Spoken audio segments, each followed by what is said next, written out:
बिस्मिल्लाहिर्रहमानिर्रहीम। अस्सलाम वालेकुम नाजरीन। अब आज तीन किस्म की बातें हैं जो आपसे करनी है। उसमें पहली बात तो ये कि कल ये हुआ कि जो हमारे तहरीक इंसाफ के चाहने वाले हैं, जो इंसाफ़ी कहलाते हैं, जो हमारे दोस्त भाई हैं, वो सुबह के टाइम तो बड़े बड़े खुश हुए, क्योंकि आजकल ये है कि लोग अच्छी बात तो नहीं है लेकिन रात को देर तक टीवी के आगे बैठे रहते हैं या मुख्तलिफ यूट्यूब को स्क्रॉल अप स्क्रॉल डाउन करके अपनी अपनी पसंद की चीज़ें देखते रहते हैं। तो फिर रात को सोते बड़ी देर से हैं, तो उसी मुनासबत से सुबह ज़रा देर से उठते हैं। जब सुबह देर से उठते हैं तो तब अदालत के अंदर बहुत कुछ जो है वो हो चुका होता है। तो कल कुछ ऐसा ही इंसाफ़ीज़ के साथ हुआ, तहरीक इंसाफ के जितने भी चाहने वाले हैं। और हुआ ये कि आपको पता है कि पाकिस्तान की तारीख़ में तोशा खाना के हवाले से जो सबसे बड़ी चोरी थी, जो कि अरबों रुपए की थी, वो तो यही वो ग्राफ की घड़ी वाली थी जो इमरान खान, बुशरा बीबी, फ़राह गोगी, जुल्फ़ी बुखारी वगैरह वगैरह ने की। इसका ये हरगिज़ मतलब नहीं है कि इनसे पहले आने वाले जो हैं वो बड़े पाक साफ़ थे और अपनी हक हलाल की कमाई से तोशा खाना के मतलूबा रकम अदा करके चीज़ें ले जाते रहे, वो भी करते रहे। लेकिन जो सबसे बड़ी चोरी थी वो तोशा खाना केस की सूरत में अब अदालतों के अंदर है। तो जब सुबह टीवी इंसाफीज़ ने ऑन किया तो उस पे इस्लामाबाद हाई कोर्ट के हवाले से एक ख़बर चल रही थी, और वो ख़बर ये थी कि इस्लामाबाद हाई कोर्ट के मुअज़्ज़ज़ चीफ जस्टिस जनाब आमिर फ़ारूक साहब जो हैं, उन्होंने इस केस को, तोशा खाना के केस को नाकाबिले समाअत करार दे दिया है।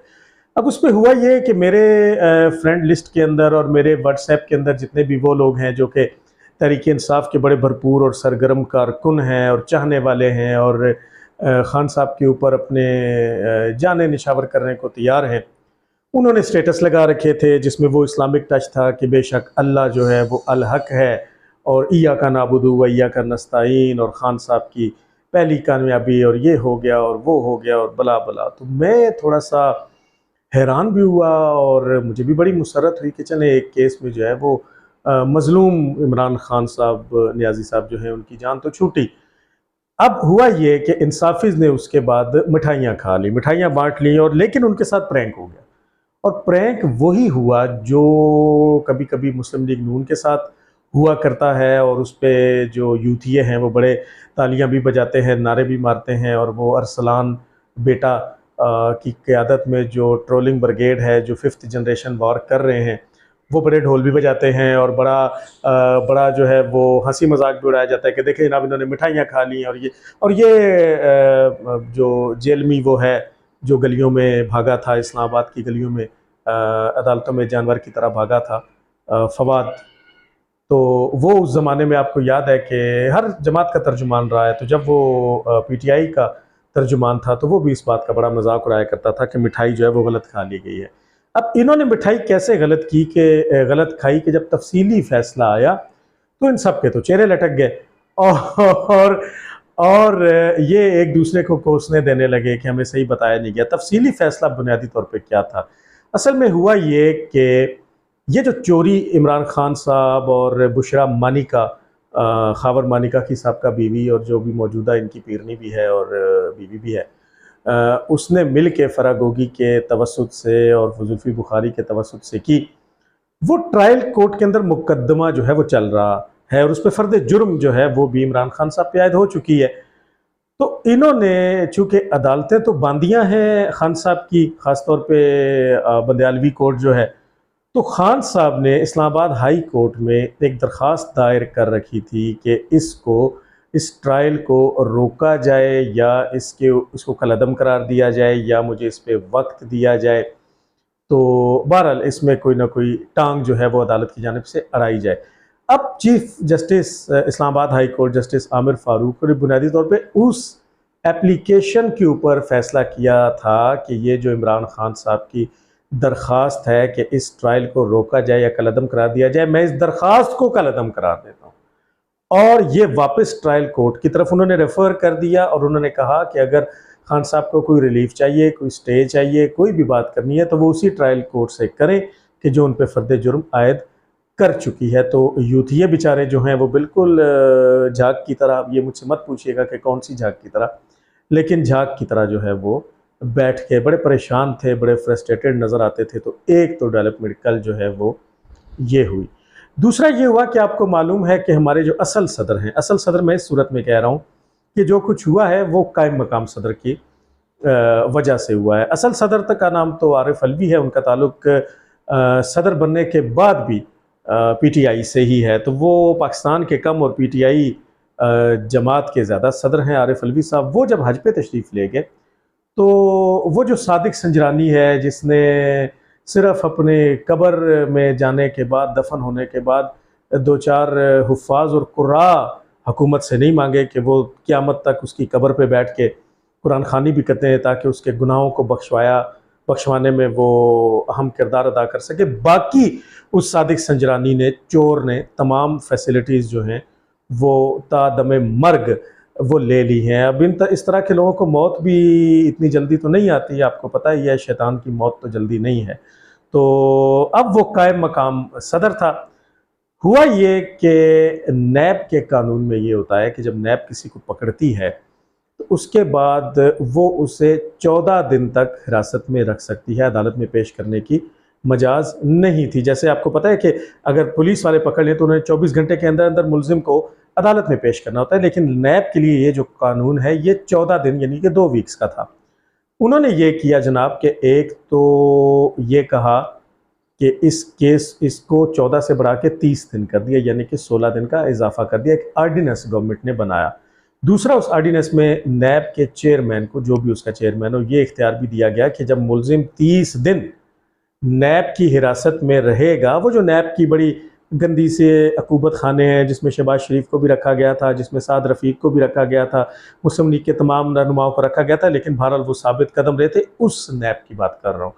तो उस नैब में अब 30 दिन रखा जा सकेगा और 30 दिन के बाद भी नैब पाबंद नहीं है कि वो उसे अदालत में पेश करे, बल्कि चेयरमैन नैब अगर ये महसूस करेंगे कि अब भी तसल्ली हमारी नहीं हुई तो वो मज़ीद भी उस मुद्दत को बढ़ा सकते हैं। अब वो 30 दिन से उसको 300 दिन कर दें या 3000 दिन कर दें, उसकी कोई मुय्यना मुद्दत इस आर्डिनेंस में नहीं है। तो गोया अब नैब जो अपने चेयरमैन के थ्रू किसी भी मुलजिम को ताहुक्म सानी और अनलिमिटेड टाइम के लिए अपनी हिरासत में रख सकती है। और दूसरी बात ये, वादा माफ़ गवाह का आपको पता होता है कि वादा माफ़ गवाह बेसिकली किसी जुर्म में बराबर का शरीक होता है, लेकिन वो इस शर्त पे कि अगर वो मेन मुजरिम के खिलाफ गवाही दे दे तो फिर उसकी अपनी सज़ा माफ़ कर दी जाएगी, उसको वादा माफ़ गवाह कहते हैं।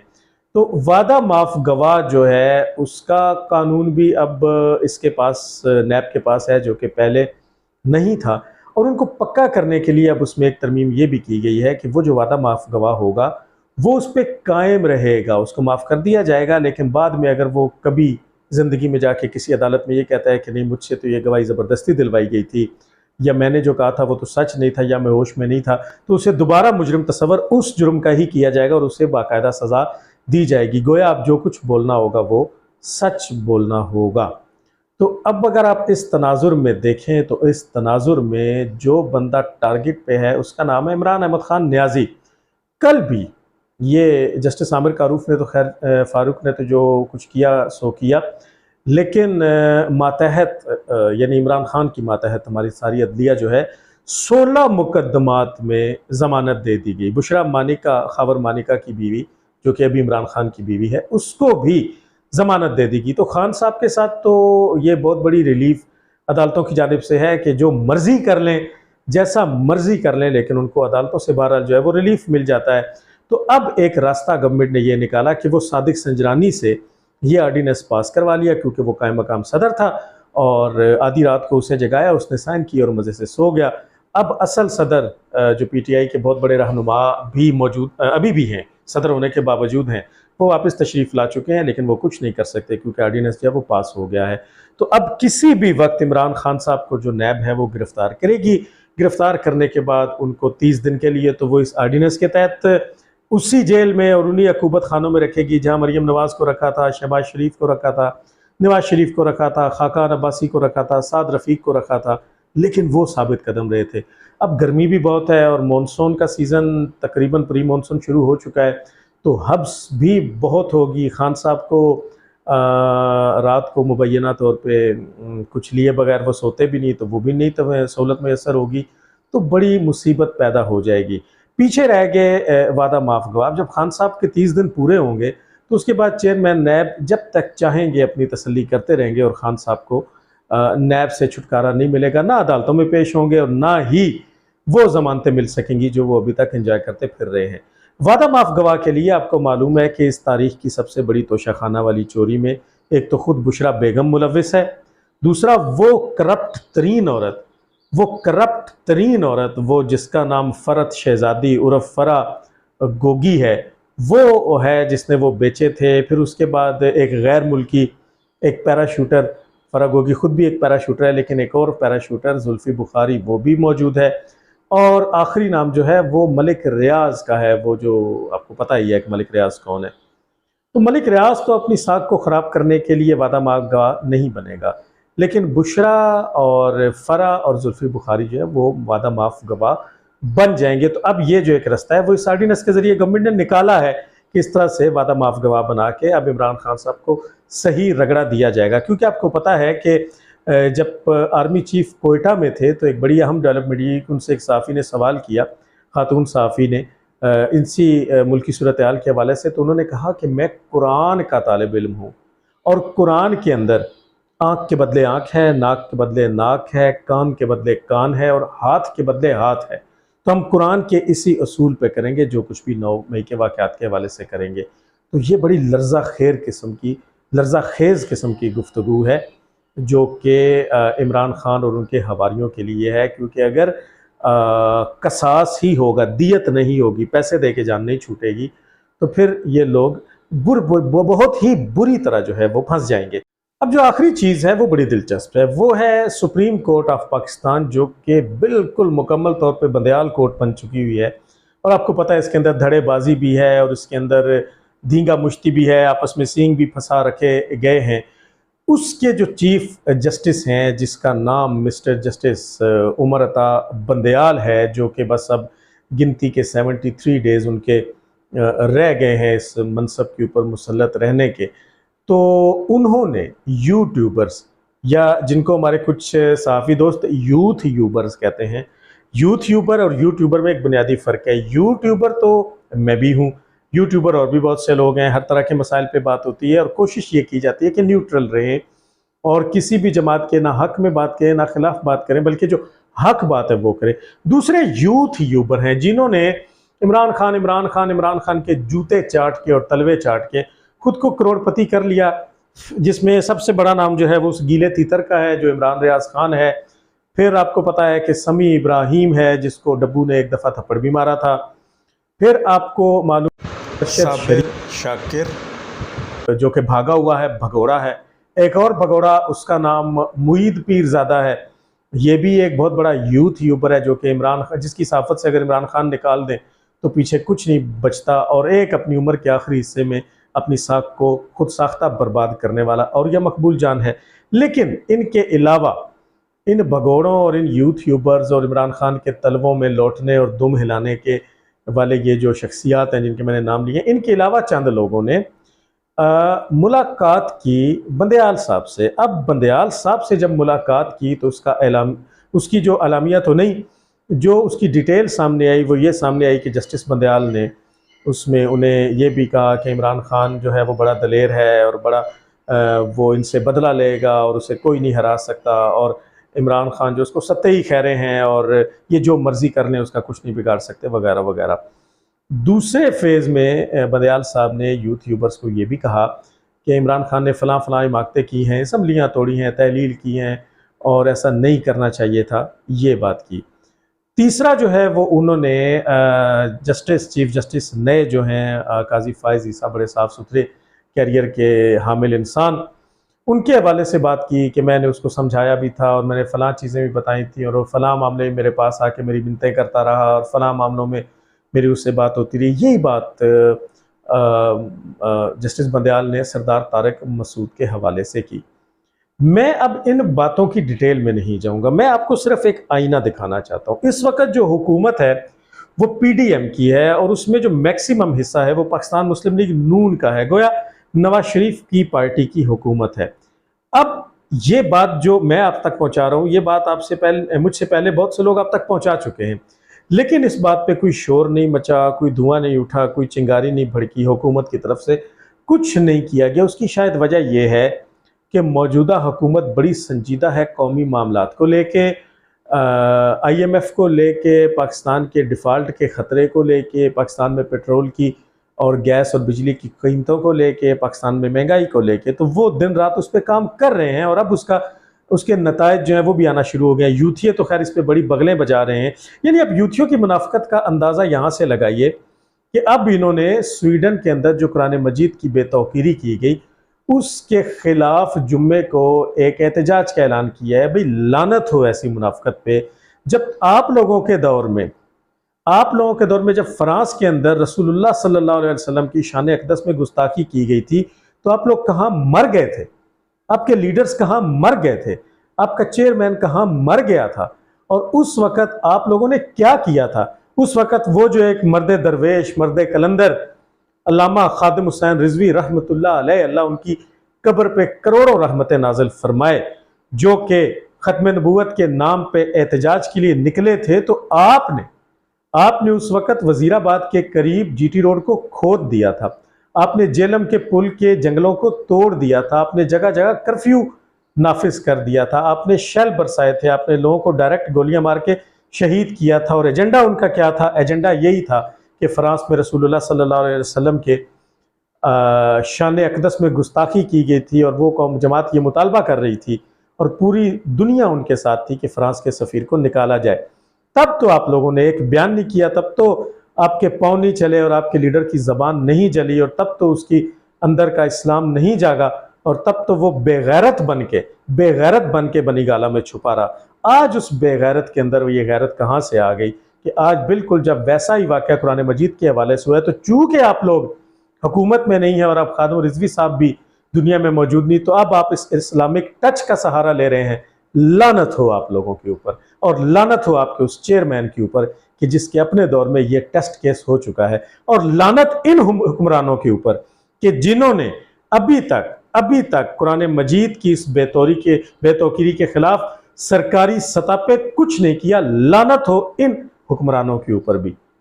आप सब लोग एक ही थाली के चट्टे बट्टे हैं। तो मैं जो गुजारिश कर रहा था कि अगर इनकी हुकूमत होती और बंदयाल की जो मुलाकात है वो नवाज शरीफ के चाहने वाले यूट्यूबर से अगर हो जाती, तो आपको मालूम है कि उस वक़्त ये जो PTI है और ये जो इमरान खान है, इन्होंने क्या बयान देने थे? इन्होंने कहना था जनाब कि चीफ जस्टिस तो एक आईनी ओहदा है और चीफ जस्टिस इस वक्त जो है वो सरकार से तनख्वाह लेते हैं, तो वो किस हैसियत में यूट्यूबर्स के साथ बैठे हैं। इनकी दूसरी बात ये होनी थी कि किस हैसियत में उन्होंने एक अपोजिशन जमात के लीडर के हवाले से बात की है कि वो बड़ा दलेर है, बड़ा बहादुर है। क्या वो सियासी आदमी है? वो तो कानूनी आदमी है। अगर किसी भी जमात का लीडर बहादुर है या बुज़दिल है, उसने कोई बेवकूफ़ी की है, हिमाकत की है, दानिशमंदी की है, तो वक्त के हाजिर सर्विस चीफ जस्टिस को इससे क्या लगे। और इन्होंने ये कहना था कि जनाब आपने अपने मोस्ट सीनियर जज जो कि आपके बाद नामजद चीफ जस्टिस है, उनको डिस्कस क्यों किया है? आपने अपने बिजनेस सीक्रेट्स जो हैं वो किस कोड ऑफ बिजनेस कंडक्ट या किस ज़ाब्ता अखलाक के तहत जो हैं वो यूट्यूबर्स के आगे किए, और वो भी उन लोगों के आगे कि जो आप ही की जमात के सपोर्टर हैं। बेसिकली वो एंकर नहीं, सहाफ़ी नहीं, बल्कि आपकी जमात के चाहने वाले, आपके जूते चाटने वाले। ये बयान होना था, ये बयान PTI की तरफ से आना था, लेकिन PDM चूँकि इस मामले में बड़ी कमज़ोर है तो ये बयान नहीं आया। और आपको मालूम है कि उसके बाद इमरान खान ने अपने आइंदा आने वाले जलसे में चीफ जस्टिस को डर्टी हैरी कहना था, चीफ जस्टिस को मीर सादिक कहना था, चीफ जस्टिस ऑफ पाकिस्तान को मीर जाफर कहना था। और उसकी बुनियाद ये बनानी थी कि एक हाजिर सर्विस जो चीफ जस्टिस है वो कैसे यूट्यूबर से मुलाकात करके इन चीज़ों को डिस्कस कर सकता है। वो एक सरकारी मुलाजिम है, वो कोई सियासी आदमी तो नहीं। लेकिन अब ऐसा नहीं हुआ क्योंकि मुनाफिकत जो है वो अपने अरूज पर है। अपना बहुत ख्याल रखिएगा। इंशाल्लाह अगले व्लॉग में आपसे दोबारा मुलाकात होगी।